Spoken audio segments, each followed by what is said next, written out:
Hello and welcome to episode 60 of Handgun Radio. I'm your host, Ryan Machad from the wild woods of central Maine, and this is your home for all the news, information, and discussion in the handgunning world.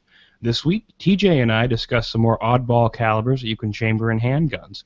We did this a little while earlier, episode 4 of Handgun Radio, so now we're going to come up with a whole new list. So as always, Handgun Radio is brought to you by the Firearms Radio Network. So we're going to head into the week in review. How you doing, TJ, this week? Did you do anything with guns? Hey, Ryan, I'm doing pretty good. I didn't do a whole lot. I've been reading up on reloading a little bit online, and I bought the ABCs of reloading. And other than that, just carried my normal daily, and that's it.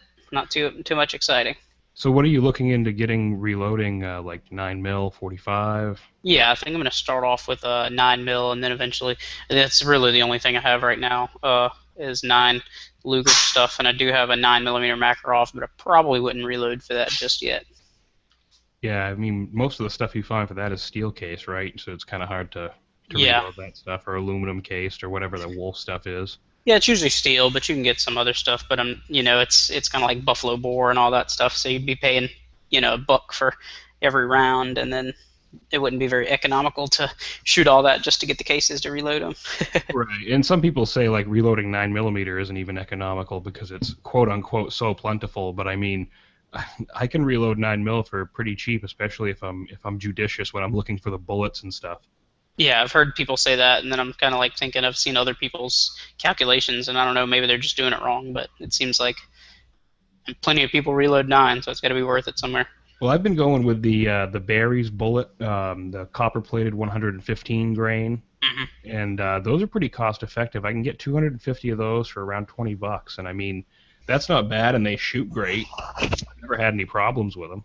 Yeah, I've heard tons of great things about the berries, so that's probably, honestly, that's what I have bookmarked for my first order. So. Excellent. So this week I finally sat down to clean some guns. I'm actually reviewing a product for the Firearms Insider. There's a link in the show notes to that, and that should be posting really soon. They're a Q-tip-like implement, except they're in different sizes, and they're washable and reusable. They use a plastic stem type, so this I don't even know if it's cotton, it's some other material that's on the end of it. And you can use it to get into the smaller areas of the firearm to help clean it out. So they seem to work pretty good so far, so you're going to look for the review on the Firearms Insider page soon, and I'll also let you know when it posts via the Handgun Radio Facebook page. Yeah, what are those called, Ryan? Those are called bore tips. Okay. Is that the official name? There's so many different names, it seems like, for that one product. Yeah. They seem to be working pretty good. I haven't yet washed them, so I don't know how the washable part is going to work. But they actually cleaned. I used them to clean the LCP there earlier this week, and they worked pretty well. So. How do they recommend you wash them? From what they say, it's just running it under water and kind of like massaging the material and getting some of that carbon and stuff out of there. Oh, okay. I'm also kind of curious. Yeah, I'm also kind of curious as to how any of the solvents are going to affect, like, long-term the material itself, because I know some solvents are so toxic that they'll actually, like, melt plastic-type materials and stuff like that. So I'll be curious how that works out. Also, speaking of the Handgun Radio Facebook page, we're at roughly 265 likes right now, but we would certainly love a lot more.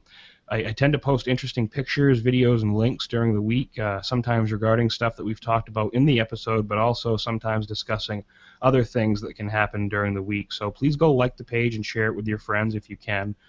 This week I posted a few things on the 9x25 Dillon that I talked about in last week's episode, chambering that in a carbine. I posted a few videos about that, so that'll be pretty interesting, a good little cross thing there with the episode. And also I posted some videos from Forgotten Weapons regarding some guns that Ian was seeing over at the Rock Island Auction House. So be sure to go check those out. And we also love having iTunes reviews, so we haven't had many in a while, so if you feel inclined, head on over to handgunradio.com/iTunes to leave a review. So that about wraps up the week in review, so we're going to head into the main topic, which is going to be Oddball Calibers Redux. So way back on Handgun Radio, episode 004, I discussed some oddball handgun cartridges that really intrigued me. This was a really popular episode. A lot of people liked it, so we're going to talk about some more oddball handgun calibers today. TJ and I have compiled a list of some of our favorites, and we're going to try to discuss some history and applications of the cartridges as well. Now, one thing I want you to remember when we say parent case, as we talk about all these different rounds, we're referring to the original case design the new cartridge, which may be a Wildcat cartridge, derives its design from. So, for instance, the parent case of the 357 SIG is the 40 Smith & Wesson cartridge. It's necked down and uses a 9mm caliber bullet. So, TJ, when you were looking at your calibers, what was the biggest obstacle you found? Was it experience or availability or information? What are you talking about for my picks this week? Yeah, like, did you have a hard time maybe picking, some that just weird, or do they duplicate something? I mean, there Yeah, are some of some rounds, like the 45 gap, for instance, it Yep. has some benefits, but other than its very limited benefits, why does it exist, really? Yeah. Some of mine, I was just kind of trying to think of some things that somebody might not be aware of. Some of the ones that I picked this week are actually I have no experience with them. I've just kind of seen them around on the internet and just kind of decided to share some of the somewhat limited research I've seen on them. I haven't had a lot of experience with the ones we're talking about today either. I have shot a 327 Federal Magnum. The rest of them I have not shot. So I'll start off with my first pick, and then we'll just kind of bounce back and forth between me and TJ's list here. So for the first pick I had the 9x23 Winchester. So the 9x23 Winchester is a stretched out 9mm Parabellum cartridge that is 4mm longer than its parent case, which is the 9mm Parabellum, and it operates at far higher pressures than the 9mm. Being a longer cartridge, the 9x23 requires a full-sized handgun, whereas the 9mm Parabellum can be chambered in smaller guns. It uses a thickened case wall to help prevent a blowout if the case isn't in a fully supported chamber. And the maximum pressure spec, as listed by Sammy, is 55,000 psi, which is nuts for a pistol cartridge. That's approaching rifle-type pressures. So you're going to compare that to the 9mm Parabellum at 35,000 psi, and you see just why this is such a high-performance round. Several manufacturers load for this round, but it's by no means mainstream, like the 9mm Para, the 40, or the 45. Corbon loads it with a 125 grain Barnes copper hollow point at 1350 FPS, and the load offered by Winchester, the original designers of the cartridge, uses a 125 grain silver tip hollow point at 1450 FPS, which produces around 583 foot-pounds of force, foot-pounds of muzzle energy, which is really quite a potent caliber, especially in 9mm. Hand loading is really going to be a very appealing option with this round because it has limited commercial availability. This is not really a round you're going to go to Walmart and be able to find readily unless it's a really well-stocked Walmart. Have you ever heard of this cartridge before, TJ? Very limited. I have heard slight things about it, but never really a whole lot. It's designed to fit a 45 caliber length magazine, right? Kind of fits in the same style of guns, maybe like a 1911. Yeah, basically, I'm pretty sure it's roughly the same size as a 38 Super. It may actually be even a little bit longer than a 38 Super. And that was one of the more popular rounds that was chambered in the 1911 platform back in the 20s and the 30s, and even now in competition. Yeah, pretty. What are the, I guess, intended uses of this particular caliber? Do you know? Well, I think it was primarily marketed to competition shooters, trying to replace 38 Super. Mm-hmm. I don't think it ever really caught on. The problem was with the 38 Super, it was a semi-rimmed case design, which sometimes would cause feeding problems. Like I believe the 32 ACP is also a semi-rimmed case, and if you don't load the rounds in the magazine properly with the rims one in front of each other, then you could experience something called rim lock, where the slide goes to take the next round off the magazine, and the rim is actually over the back of the one below it, and it can't be pulled forward. So that could cause some issues there. I'm not really sure why it didn't catch on. I mean, it seems like a really great cartridge. I wish I could actually fire it and see how it is.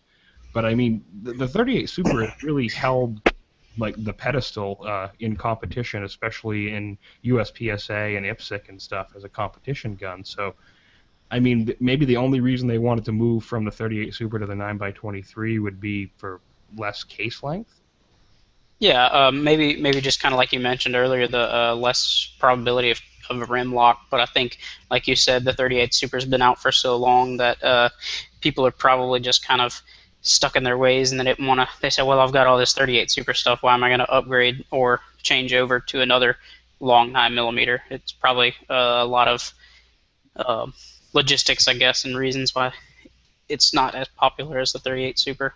Right, and some of the research I did for this episode was the 9x23. It has higher performance than the 357 SIG because it runs at higher pressures. And I think where it's not a bottleneck cartridge, it would be much easier for reloaders because we hear a lot about the problems in reloading the 357 SIG, the short neck, and people trying to use 40 Smith & Wesson brass and necking it down within the dies. So, I mean, if this could offer better performance, I don't see why it wouldn't catch on. Maybe it's just that larger frame automatics that you need in order to house the round itself that is kind of preventing it from being more popular than it is. Yeah, right. That could be it too. So, what was your first pick, TJ? My first pick has kind of been. A lot of people have probably heard of it by now. It's been kind of popular this year, but it's the 22 TCM. The TCM stands for Towson Craig Micro Magnum, and it was created by Fred Craig and Rock Island Armory and named for Craig and Rock Island Armory's president, Martin Towson, which I believe Jake had him on the Gun Radio a few months back talking about some of their new stuff coming out. So it's essentially a bottleneck 9mm Luger cartridge. And the reason I say essentially is because it was originally intended to be a shortened 223 Remington, but the engineers wanted it to work flawless, or they wanted it to. Sorry, I just drew a blank. Oh, no problem. They wanted it to convert seamlessly between a 9 and the 22 TCM. So what they did with the 223 had a much thinner rim, so they just made it a little bit thicker to match the 9 Luger, so that way they could use the same extractor without causing issues. That being said, the 9 Luger nor the 223 Remington can be converted to the 22 TCM because of the different dimensions that does from both of them. So it is a strictly proprietary cartridge. It's not kind of like the 300 Blackout where you can reshape it and reshape a 223 and turn it into the other one. You specifically have to buy 22 TCM brass or shoot your ammo and save it, which it's only currently available in 2 firearms, which is Rock Island Armory's double stack 1911 series, which holds 17+1, I believe, and comes standard with the 9mm conversion barrel, so that's nice for somebody that wants to shoot a little bit less expensive but have that 22 TCM for whatever their needs are with that. And then the other firearm is their newly released 22 TCM bolt-action rifle, which is a simple name. They don't really have it doesn't seem like they have a super whiz-bang fancy name for it. They just call it a 22 TCM bolt-action. And a lot of newly introduced niche cartridges suffer from a lack of ammunition company support, but luckily Arms Corps, which is Rock Island Armory's parent company, they do their own ammo manufacturing, so they're kind of supporting their own ammo. So they're really pushing it. So you're getting your supply from them directly. Of course, if they're wanting to keep their stuff afloat, they're going to keep pushing the ammo for it. And I looked up ammo prices comparing, say, Arms Corps 9mm ammo. We're getting 25 cents a round if you buy it in bulk, and then the 22 TCM is closer to 38 to 40 cents a round if you buy it in bulk. So it's obviously more expensive, but it's not ridiculously more expensive like some of the other niche cartridges. Well, and if you're looking at the 22 TCM, I mean, it's running a .224-inch bullet, which is 5.7 millimeters, so sort of like the 5x7x28 FN that you see in the 5.7 and the P90. They're using the only bullet weight and velocity listed on the ammo I've seen online has been a 40-grain pointed flat nose at 1875 feet per second, so you're getting around 312 foot-pounds of energy. What's the cartridge capacity on some of these 1911s that are chambering for the 22 TCM? I remember it being pretty high. Yeah, it's actually the Arms Corps is they're putting it in their double stack 9mm, so you're getting 17+1 out of that. And that was something I forgot to mention that you had covered. The like Ryan said, it advertises upward of 1,800 feet per second out of the 5-inch 1911 barrel, and then their new rifle they're advertising I think 2,800. So it's moving pretty quick. That'll be interesting to see too, because like last week I mentioned in the whole pistol caliber carbine thing that I was talking about, the importance of bullet construction when you start changing barrel length. Right. Because that 40 grain pointed flat nose bullet that is intended for use in a short pistol barrel may not hold up under the forces and the stresses shooting out of a 16, 17, maybe even 20-inch rifle barrel. Yeah, their new rifle that they just introduced is actually a 22-inch barrel, so I imagine there's a whole lot of different stuff going on between the 5 and 22 inches. Well, and I mean, and God knows there's plenty of 223 Remington brass out there, so it would be, I would think it would be to Rock Island Armory's advantage to get a major ammo manufacturer to take over the whole production of that. Right. And in that way you have a more wide variety of ammunition, but not only that, I mean, it seems like it offers the performance of maybe like a 22 Magnum on steroids, maybe? Yeah, I forgot. I looked up the numbers last week when we talked about it when we talked about the new rifle, but I've drawn a blank on them. I seem to remember it was 200 or 300 feet per second faster out of like that 22-inch barrel. So you are getting a little bit faster than your 22 Magnum, but at the same time, if you're going to have a 22-inch barreled bolt-action rifle, why wouldn't you go for something like a 22-250 or a 223 even, and you'd get even more velocity out of it.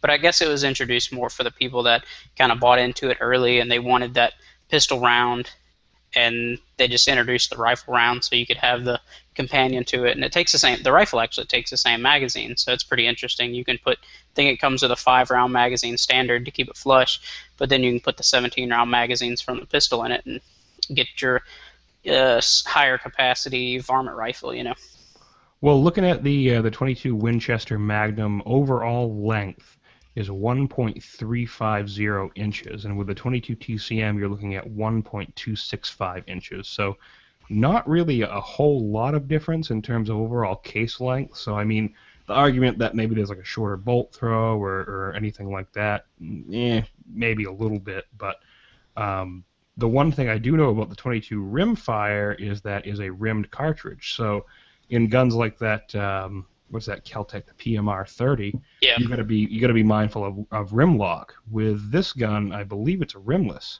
Right. With this caliber rather, the 22 TCM. So that whole rim lock thing is out the window with it being rimless. So if this can replicate at least the performance, maybe even greater than a 22 Magnum, you could be looking at a great cartridge for a nice small semi-automatic pistol for people who may not be maybe really recoil sensitive and can't handle anything larger.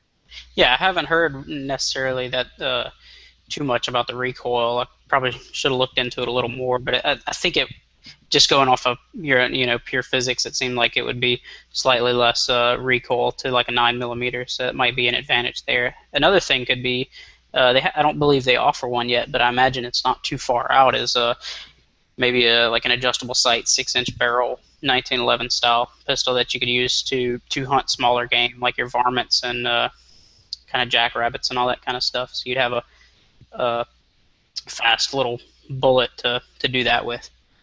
Well, and one of the things I'm seeing, like in the videos and stuff, I see really rapid follow-up shots with these guns. I've seen, with the full-size 1911s, I mean, they got to be pretty heavy, especially the double-stack ones.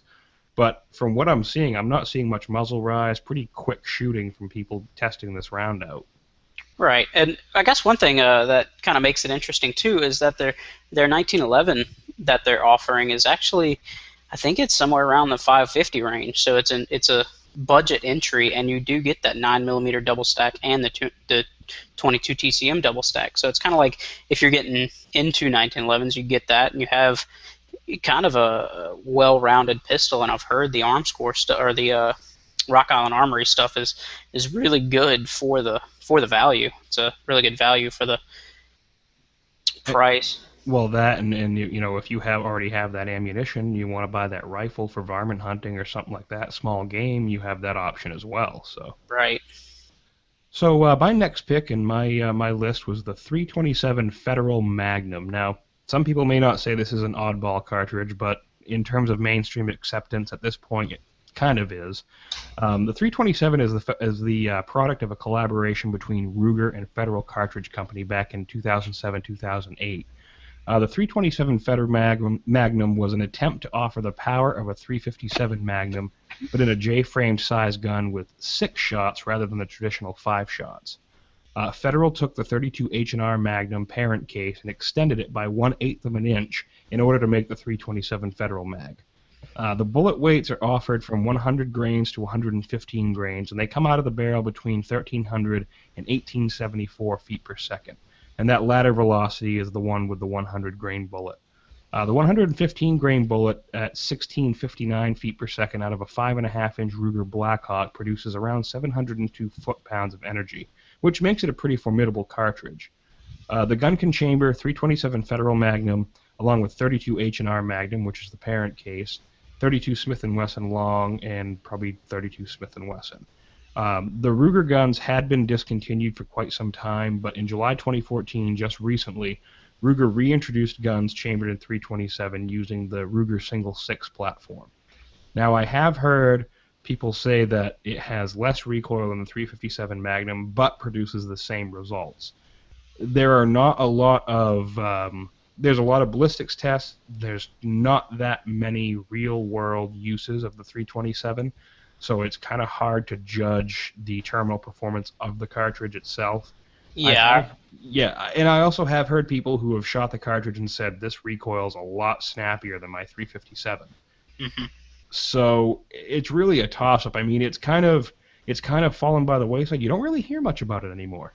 Yeah, I think they actually removed most of the offerings, honestly, other than that new Ruger one, and then I think they put their single 6 327 back out. Because I know, I remember hearing about it when it first came out. They had Taurus was offering 6, 7, 8 shot revolvers in it, and they don't offer anything in it anymore. I think Smith & Wesson offered one, a 6 shot J-frame, and then it just fell away. I guess they weren't making the revenue they thought they would, so they just dropped the offering.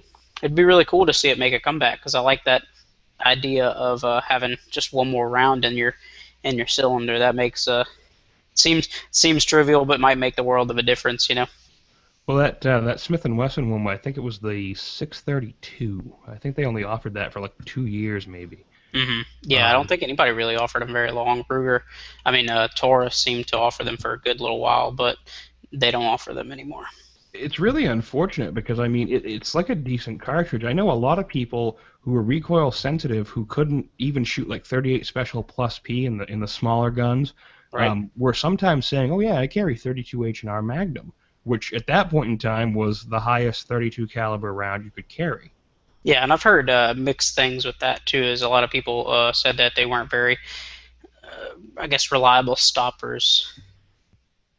And the problem really is, even though it's a new cartridge, it's not really a mainstream cartridge. Right. I would really like to see, being that Ruger just came back out with theirs, but again, it is only single action. I would really like to see them come out with maybe their LCR in that offering. That would be interesting. Maybe once they do that, people will start to notice again and get it back. I definitely wanted to try it, but about the time I heard about it is about the time everybody started dropping their offerings, and the firearms got ridiculously expensive because they were no longer offered. Right, and I can imagine that I have heard, like I said, that people have said that the recoil is a lot snappier than a 357, and the 327's operating at 45,000 psi, and the standard pressure on a 44 Magnum is 36,000 psi. Mm-hmm. So, depending upon where that pressure curve is and how sharp it is in terms of the recoil, you may have a really snappy cartridge.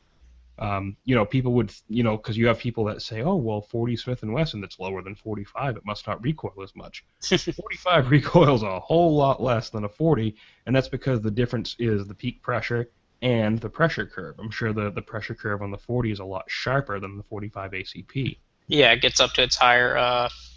The 45 ACP is actually a pretty low pressure round, isn't it, compared to the 40 Smith & Wesson? Yeah, if I remember, the 45 is somewhere in the high 10s, low 20 range in terms of PSI, and the 40 is probably right up around 35,000 if I had to remember correctly. I may be wrong though, so please don't send me any hate mail. But yeah, we have heard other places. I know Grant Cunningham was talking about when he went to SHOT Show, he spoke with the folks at Korth. They make really high-end revolvers over in Germany, and they have a system where they make replaceable cylinders. And they had one gun that was chambered in .32, and it chambered .327 Federal. And he had said that the folks from Korth said that the Indian police over in India actually carried, some of them that were a little bit more well off would carry a Korth in .327 Federal because they're not allowed to carry anything larger than .32 caliber as a sidearm. Yeah, that's kind of crazy sounding to me. I know. I guess maybe they were all carrying like .32 S&W long, maybe Victory models or some Webleys or something. Yeah, I do. One feature I do really like about this cartridge is, like you mentioned earlier, you could put the .327 Federal Magnum, and if you're maybe in a pinch, you need something else, you can get H&R Magnums, .32 Smith & Wessons, and I really like whenever you can use multiple calibers in the same firearm, similar to .357 and .38. It just kind of increases the utility. Definitely. So what was your next one on your list, TJ?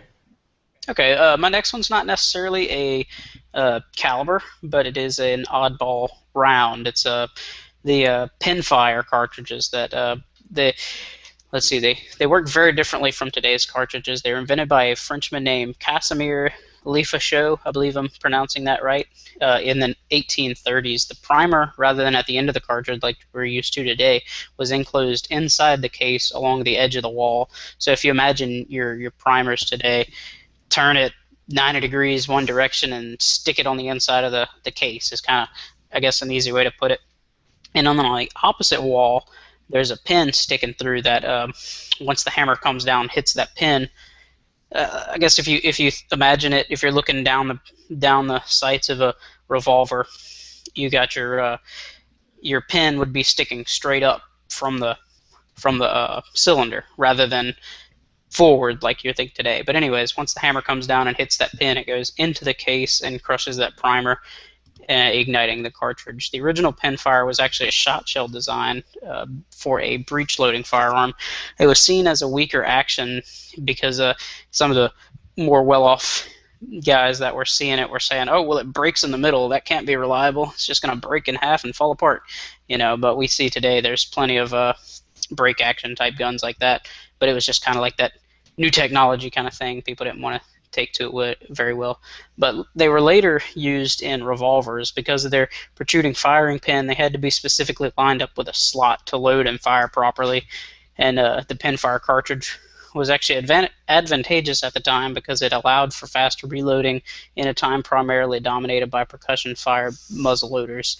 Or even in a revolver, you still have to, the black powder single action type revolvers, you still had to reload them one by one. But they quickly became obsolete, though, whenever the more modern style of enclosed cartridges began to hit the scene. The pins were somewhat of an advantage in themselves, as the firearm could easily be seen to be unloaded or loaded. Just look down and you see the pins and you know it's loaded. Yeah, that was actually something that really caught on over in Europe more so than in the United States. I know there were some guns like during the Civil War we had used some guns from France, like the Lamat revolver and stuff like that.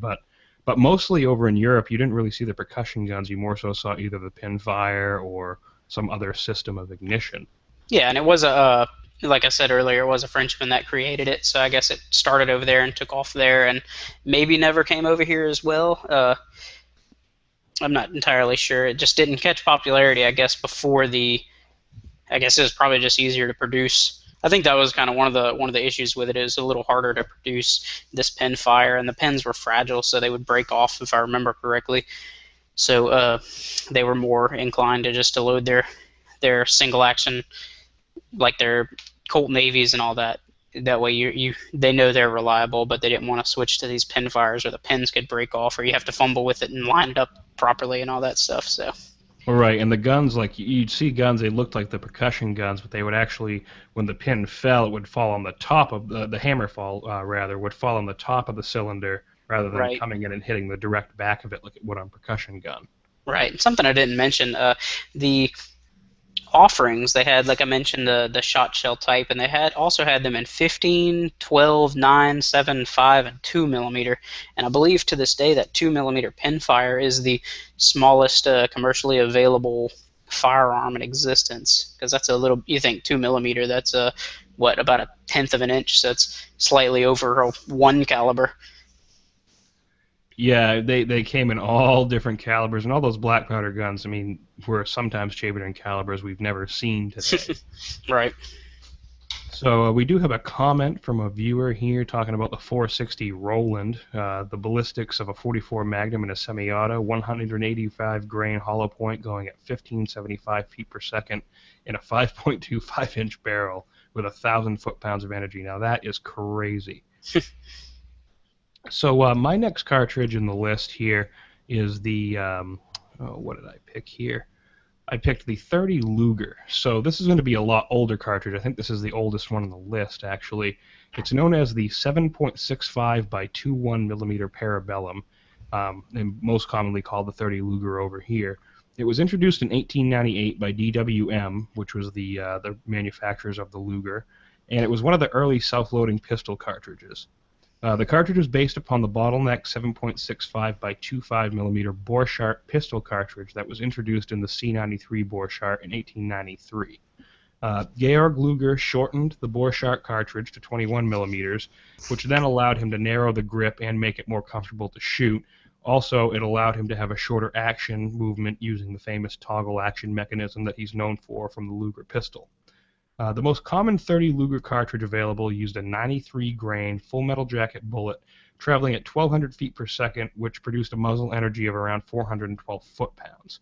So while it wasn't a hugely powerful cartridge by today's standards, the 30 Luger was something of a marvel in its day, especially with the advent of these new-fangled semi-automatic pistols. It's also popular in countries even today where the ownership of military caliber weapons is restricted. This oftentimes precludes the civilian use of the 9mm Parabellum cartridge, so oftentimes the 30 Luger is either produced in or can be rebarreled for the cartridge. And people have used it in the SIG P210, the Browning High Power, the Beretta 92, the Benelli B80, and the Sig Sauer P220.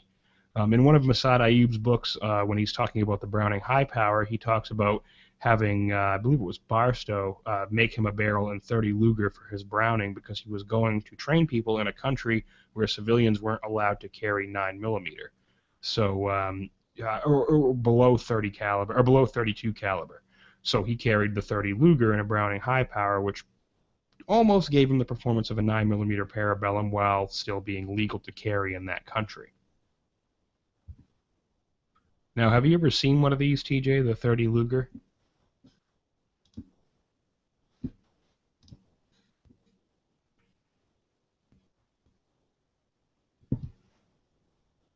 Can't hear your voice, TJ. Yeah, I'm sorry. I had myself on mute. My dog was making a bunch of noise, so I muted it and forgot about it. But anyways, yeah, I haven't had any experience with it, but it definitely is pretty interesting. It seems to be somewhat similar to the 7.62 Tokarev, but if I remember right, it's less powerful than that. But it's definitely unique, and it was chambered in that Borchardt that I believe we talked about last time when I was on the show during our beauty pageant. I decided that wasn't a very attractive pistol, you know. Yeah, that Borchardt, it had the whole spring system hanging out over the back of it. It looked like a T-square, pretty much. Yeah, I think it was kind of reminiscent from the Aliens, from the Alien series. Yeah, the 30 Luger it's also a bottleneck cartridge. A lot of the early pistol cartridges were bottleneck cartridges, which was kind of weird because you would think of the bottleneck as a new development in ammunition, but it actually wasn't. I mean, this started back in 1898, and I believe the Swiss used it until 1949 when they moved over to the 9mm and the SIG P210.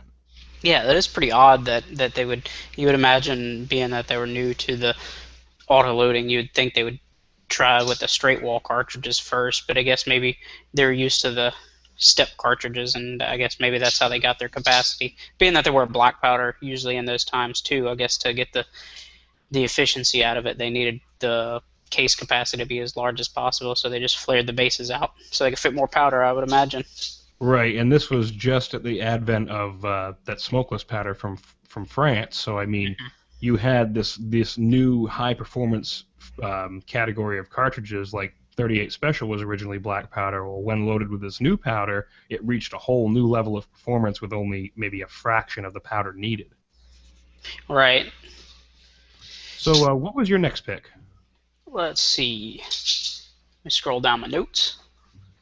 My next pick was the 9x18 Makarov, and it was like you mentioned earlier with your 327. It might not necessarily be seen as an oddball to some, but I've actually found a lot of people don't really know what it is. It's a Russian pistol and submachine gun cartridge that they started developing in the latter half of the 20th century.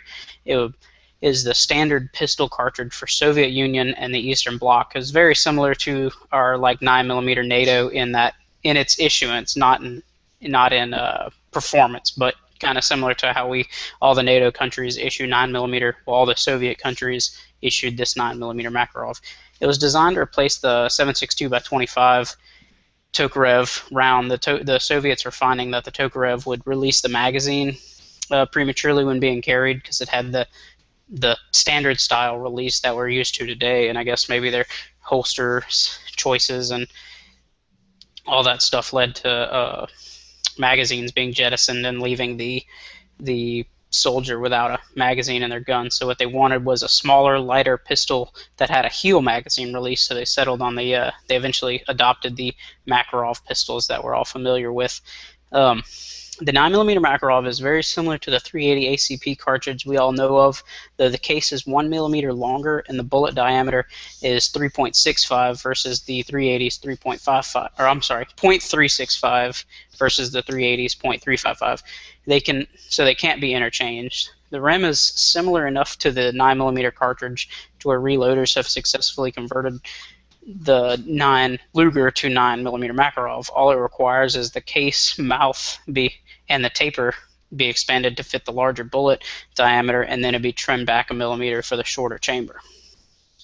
Yeah, from what I'm reading here, it says it was designed in 1946, and that the Soviet military required that their ammunition should not be compatible with NATO firearms, so that way if they were in an armed conflict, a foreign power wouldn't be able to use any captured Soviet ammunition supplies. Yeah, the Soviets were kind of notorious for that because I remember hearing about their 51 caliber machine guns. I'm pretty sure the specs for their round were pretty similar to our like M2 Browning's 50 caliber, but they wanted to be able to take our Browning our M2 ammo and use it in theirs, but they didn't want the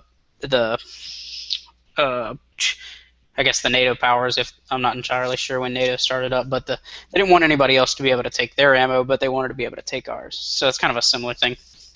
Right, and you're looking at a 95. Pretty much the bullet weight stays right around the 380 ACP range, so right, 90 to 95 grains.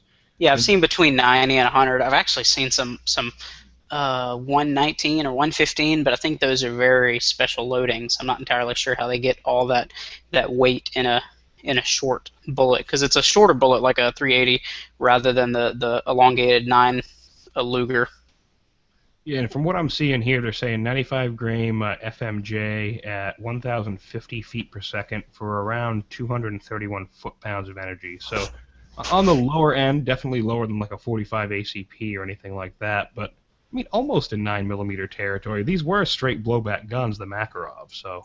Yeah, they were. So they kind of had to operate with spring pressure and all that, so they couldn't be too zippy, or else they'd tear the guns apart. But they used to be kind of in between the 380 and the 9mm. But today, with the modern offerings of the 380 actually either matches or exceeds it. Can either match or exceed it, depending on your loading. So it's not as viable of an option. Also, my experience with this, I do actually own a pistol in this cartridge. It's a CZ82, which is basically the Czechs whenever the Soviet Union said, hey, we're adopting this new round, so you need to make a pistol based on it. Most other countries just said, well, we'll just copy the Makarov, like that's where you get the P64 radom and stuff. But what the Czechs did, they said, well, we don't want your garbage little Makarov, we're going to make our own. So they made the CZ82. It's actually a 12 round pistol. It's a little larger than the Makarovs. But anyways, so my experience with that is I bought it because the pistol was $200 and the ammo was $10 for a box of 50. But that soon went up. I guess kind of in the 2000, the latest 2010 to 2012 kind of droughts and all that, where it increased the ammo I saw for $20 a box. I'm like, well, this is no longer cheaper than 9mm. Yeah, Kind of I've seen. disappointing in that sense. Well, in the 9x18, a lot of people think it's not a tapered cartridge either because it doesn't look like it, but it is, and so isn't the 9mm Parabellum. So you definitely have a little bit better feeding reliability with those. The reloading, I mean, is it something you think you would reload for when you do start, or? Maybe eventually. I'd probably eventually try, like I said, converting some 9mm cartridges or cases, but then you run that risk of having mixed head stamps, or you have a 9mm head stamp when what you really have is a 9 Makarov. You run the risk of, even if I know to look for it, if I'm at a range and I miss a case or two and somebody else picks it up and try to load it in a 9mm and it could be as simple as they just can't load it, or it could be bad enough to where they actually screw something up and maybe hurt themselves, or at the very least their firearm. So I'm not entirely sure if I would reload it. Right, and brass cases are sometimes hard to find for that cartridge. Right, so I think the only viable option is to convert them. I think Starline actually offers 9 Makarov cases to buy brand new, but again, it's kind of economy. Right. So my next pick is the 440 Corbon. So this is not the 400 Corbon that you've probably heard a lot more about. This was developed in 1997 by Corbon, and the 440 Corbon is a necked down 50 AE cartridge using a .429 caliber bullet. So the goal of the cartridge was to produce a round that had less recoil but greater penetration than the 50 AE or the 44 Magnum. The 440 Corbon tended to be used as a hunting round and was once offered in the Desert Eagle platform, along with some AR-15 type rifles chambered in the cartridge. It uses a 240, 260, or 305 grain bullet, with the 240 grain bullet moving at 1900 feet per second, which produces a muzzle energy of around 1920 foot-pounds of energy. So this is a very, very high energy cartridge, probably fully capable of hunting anything in the continental United States. It operates at a pressure of 36,000 psi and has a 1.280-inch case length. The parent case, like we discussed earlier, is the 50 AE. So remember, this cartridge is what we call a rebated rim cartridge. The rim diameter is less than the case body diameter. Have you had any experience, TJ, seeing the 50 AE or even this round? I've seen plenty of the 50 AE online. I've never handled one myself, but I've never honestly heard of this 440 Corbon. I guess this is kind of one of the ones that never really took off too, or maybe I'm just not familiar with it. It was definitely going to be chambered in the larger pistols. I mean, with that huge 4.29-inch bullet, and then the rebated rim, but it's still a 50 AE cartridge case diameter, so it's going to be a large cartridge. But I mean, it uses like the 305 grain bullet going at 1600 feet per second. You're looking at 1730 foot-pounds. So this is definitely not a self-defense cartridge that you would probably want to use. Yeah, I imagine this is definitely for putting down larger game in a handgun cartridge. But it seems a little odd because, as you mentioned, it would have to be a larger handgun to hold it. What other handguns are actually available in it? Because, like you said, it was based off of the Desert Eagle platform and the Desert Eagle's 50 AE. So it doesn't seem like there's a lot. Somebody would really have to design something around this to use it, wouldn't they? I imagine you could probably do something maybe in the larger. I know LAR Grizzly, they made a 1911 that chambered some of the larger cartridges. Maybe you could do something in that. But I mean, 50 AE is a pretty massive cartridge, so you're going to need a frame and a slide assembly that's going to actually handle the cartridge itself.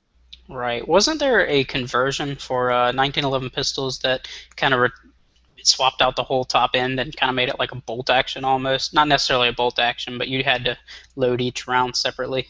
Yeah, I remember that. Oh, you use the lower part of the 1911 pistol and the upper part made it into a rifle. Yeah, so maybe you could kind of use that in that fashion.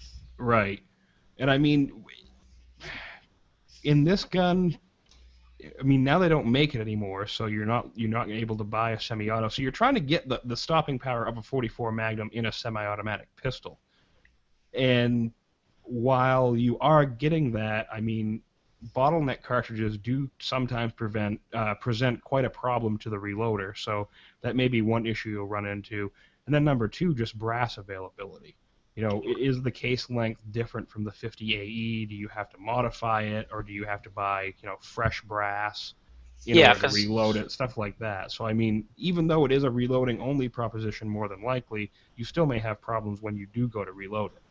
right, because like I've heard from 357 SIG, some people say, as you mentioned, the 40 caliber is the parent case, but you can't always make the new cartridge case from the parent case. It just happens to be what kind of inspired it, I guess you could say, which could be the problem here. If you try to put that shoulder on a 50 AE, it's going to significantly shorten the case length because you have to step it and resize it and all that. So I'm not even sure if you could convert 50 AE to the 440 Corbon. So, what was your next cartridge, your last one here, TJ? Let's see.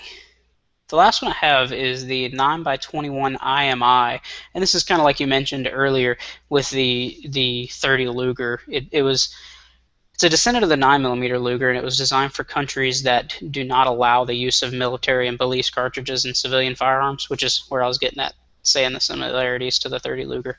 The case is 2mm longer so that they will not be able to chamber in the same weapons used by the military and police. The overall length of the cartridge is very similar, but due to the lengthened case, the bullets should be differently shaped to allow proper feeding. And like if you look at a comparison picture, it looks more like a truncated cone rather than like a sloping bullet, I guess you could say, of the 9x19.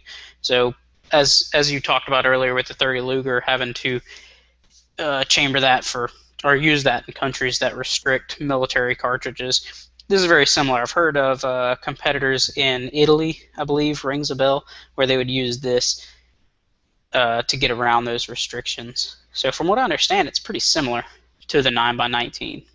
Yeah, I think I had heard something about that on Pro Arms, if I'm not mistaken. They had a guy who was competing with them from Italy who had a Glock chambered in 9x21. Yeah, and I imagine it would be a pretty simple conversion, or they probably offer barrels or straight from the factory that way over there. I wouldn't imagine. I've never seen one for sale over here, but I would imagine that's the standard sale over there. I think his name was Maurizio Lai. That rings a bell. I do remember that on Pro Arms a while back, and he said that's what he uses. And because of those, rather than some other countries, they say you can't use a military cartridge, so they'll use 380s and 32s.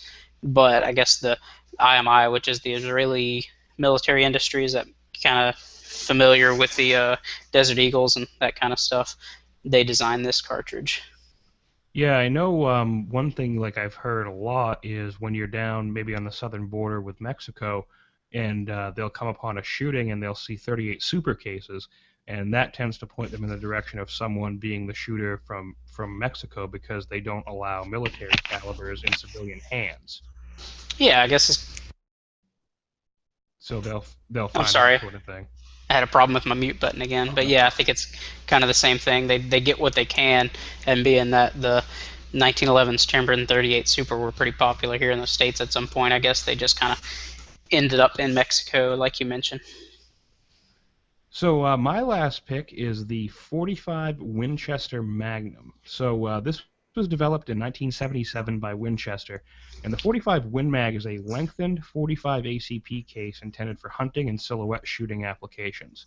The cartridge incorporates a thicker web, which is the area at the bottom of the case on the inside, to help control the higher operating pressures of the cartridge, which the cartridge operates at 40,000 copper units of pressure, CUP, as opposed to the 18,000 CUP for the 45 ACP cartridge. So the cartridge is 1.575 inches long, and it can shoot 230, 260, or 300 grain bullets, and the 230 grain moves at around 1,400 feet per second.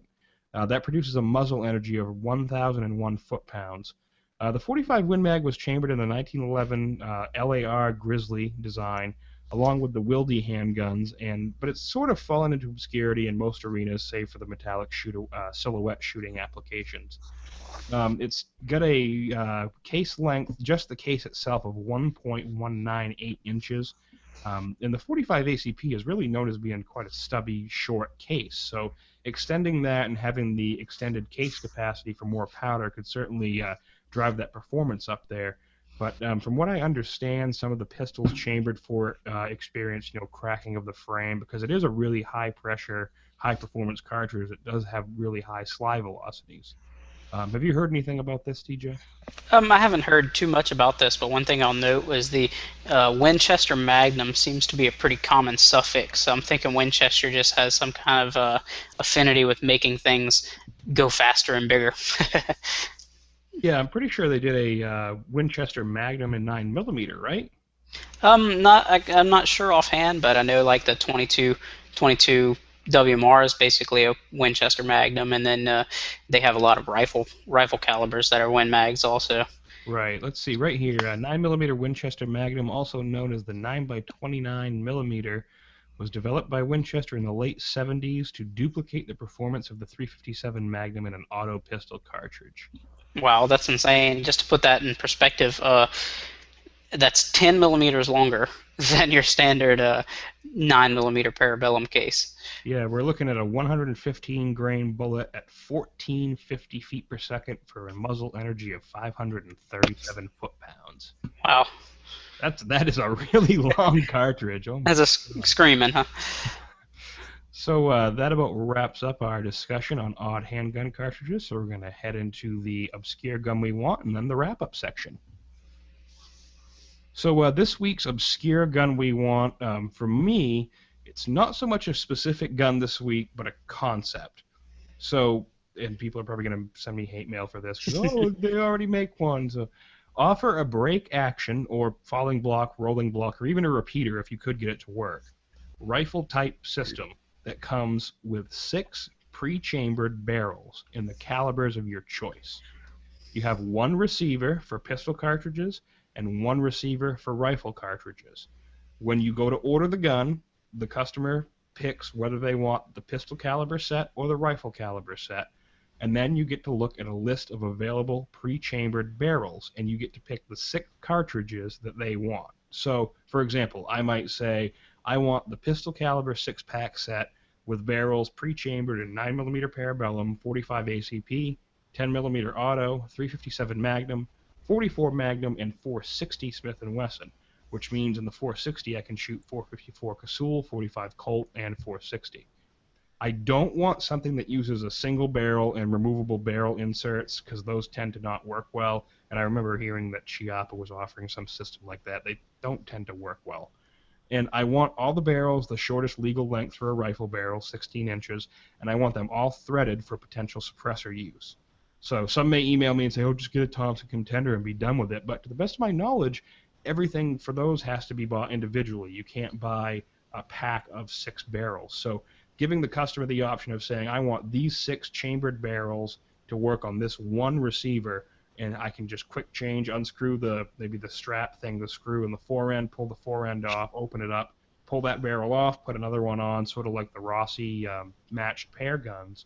That would be a really versatile set, and then you could have all 6 barrels come in maybe a nice padded case or something like that with a backpack strap on it, and you can take it wherever you want and have some spots for storing the different calibers of ammo, and you can shoot whatever you want, whenever you want.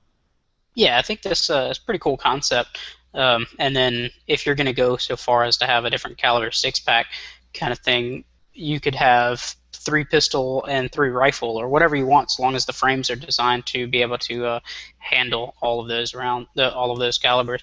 But I think where you run into a problem is kind of, it would have to be order it from the factory the way you want it, rather than the way, as you mentioned, Rossi offers their 22 matched with their 410 or something like that. So that's already a predetermined pack, and that's easy to stock because they sell them that way.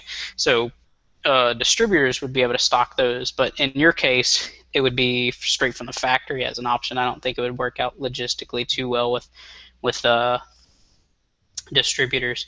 But I do like your idea of having all of them to be 16-inch barrel, or at least be optional in that 16-inch barrel with the threads and for espresso use. So that definitely is a pretty neat thing. I think a lot of more people need to get onto um, that line of thinking, because I know, like you mentioned, Rossi and Thompson Center, they all offer these different calibers and stuff, but they're usually hunting type barrels. You have a 22-inch barrel with no threads, and then same thing with the New England firearms. They offer theirs, but I'm pretty sure there's only one or two calibers you can get from NEF that have a threaded short barrel. I think one thing I'd like to add to your list is maybe a set of rifle sights on all of them in case you want to use that and don't want to put a scope on 6 different barrels. You wouldn't have to swap that out or buy 6 scopes. Right, and maybe narrow down the caliber selection to the six most popular handgun calibers or rifle calibers, or the 6 ones that chamber the most sub calibers. So like the 460 would be one that you would want because you could chamber 460, 454, and 45 Colt. Right. I think another roadblock you hit here too is the fact that you're going to have to buy 6 barrels up front. I think a system where you could just order the barrels separately would be really nice, kind of like Rossi. You can order pretty much anything under the sun from them. So I guess kind of like you mentioned, Chiappa, they're offering, you have to buy, they call it their Excalibur. It's 10 different calibers in one set. So you have to buy their rifle with these caliber adapters, which, as you mentioned, they don't work too well because they're only, maybe 8 inches long, I believe, rather than the whole length of the barrel. But you have to order this entire $800 or $900 set versus ordering a gun for $300 and buying the barrels as you see fit. Right. So it's definitely a cool concept. Just I don't see it as a manufacturer. It'd probably be a nightmare for the manufacturers. It'd be cool for us, nightmare for the manufacturers. So they're not going to come out with it. Right. So what was your pick, TJ? My pick is, I would really like a concealable revolver chambered in 22 WMR, the Winchester Magnum rimfire, with an 8-shot cylinder. It should be offered in a concealed hammer variety, such as the Smith & Wesson 442 or 642. The 8-shot cylinder doesn't seem like it would be too difficult to achieve, as Ruger already offers an 8-shot 22 LR LCR.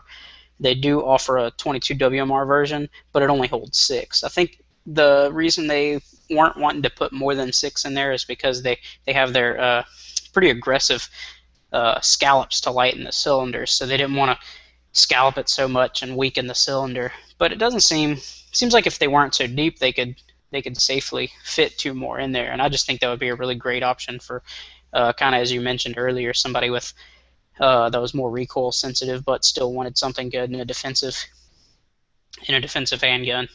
Definitely.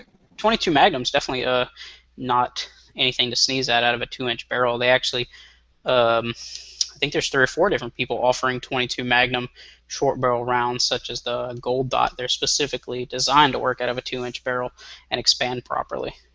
Yeah, I was gonna say with the new Gold Dot round, I think maybe they developed that specifically for the PMR when it came out, because before that, 22 Magnum really wasn't a pistol cartridge. It still really isn't.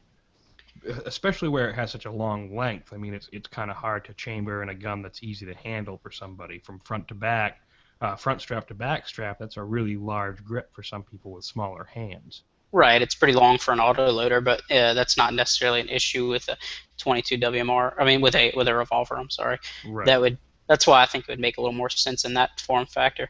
Plus, I think, though, you mentioned the Gold Dots. I don't believe they were designed for that PMR 30, because PMR 30's got like a 4.5, 5-inch barrel, and on the box or actually if you go online to Spear's literature, it mentions that it was designed specifically for a 1.9-inch barrel. So my thinking is they just finally decided to make something for our little mini revolvers from NAA. That's actually a very good point. I mean, that's something you've seen a lot lately with manufacturers looking at what the consumer is using for a firearm and developing ammunition specifically to perform in that firearm. So, like, as much as I loathe the Taurus Judge, they developed the 410 ammo that would work best in that pistol. Right. They saw that the Judge people were buying it because it's a pistol that's also a shotgun, but they didn't realize that it wasn't so great of a firearm. But somebody said, well, we're having these people shooting things out of a revolver that they really shouldn't be shooting. Let's give them something that's actually going to help defend them. So that's why I like the expanded offerings from Spear, Hornady, I believe. I forget who else. There's at least 3 different people making things for the 22 Magnum, which I actually have some of the gold dots in my North American Arms Black Widow. I think Winchester's doing the silver tip as well. Okay, cool. So that about wraps up the show. So be sure to support our sponsor, Caliber Coffee, by going to handgunradio.com/coffee or clicking the banner on the right-hand side of the page for more information and to place an order. Don't forget to shop Brownells using our affiliate link, handgunradio.com/Brownells. And be sure to go like Handgun Radio on Facebook and share it with your friends. And also leave us a review on iTunes. It really helps the show in the iTunes standings. Be sure to listen to all the great shows on the Firearms Radio Network, including the Guns of Hollywood podcast. Sam and Allie do some great reviews of different movies and talk about the guns used there. And also be sure to visit the Firearms Insider for reviews and SHOT Show 2014 coverage. And also, if you're interested in writing a review for the Firearms Insider, please email TJ at tj@firearmsradio.tv to get in touch with him, and he'll get you set up. And also be sure to check out the Firearms Radio Network on YouTube. And also last week I was on Practically Tactical, episode 42, discussing Revolvers 101. So if you're someone who's new to wheel guns and you want to learn more about how wheel guns work and how they've evolved over the years, be sure to go check that out at practacpodcast.com/042.